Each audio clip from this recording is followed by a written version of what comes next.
Okay, it is 31st December 2013, last day. Saw this video from Pete, WDHCO. He's also has Peter Alien TV, excellent channel. Start this off, I have something to add. A great example of chemtrail layers being placed between three other existing cloud streams. So thanks lovely Red Bush for letting us use part of your film.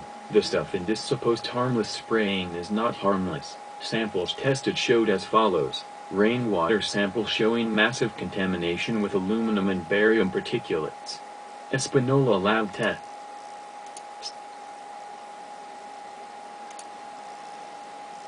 Alright. I have some lab results.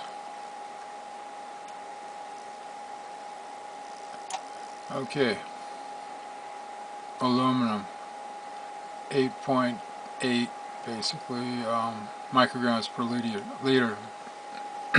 Titanium is only 1.68, 1.7.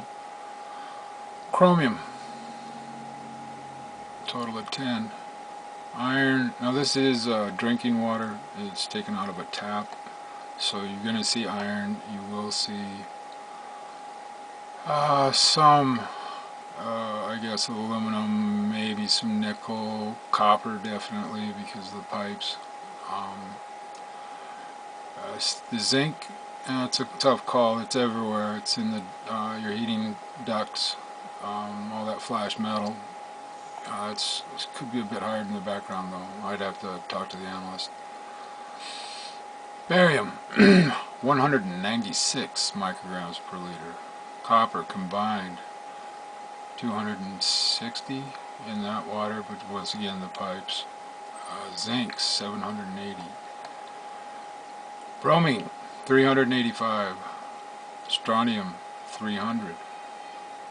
That's strontium, people.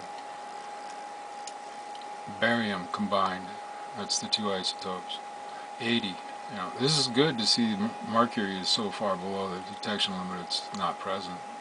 Tellurium, lead, that's in your solder, you're going to see that anyway. Uranium, yeah, background, it's in out of a river, surface water. It will, but this is coming from the chemtrails. Further documentation.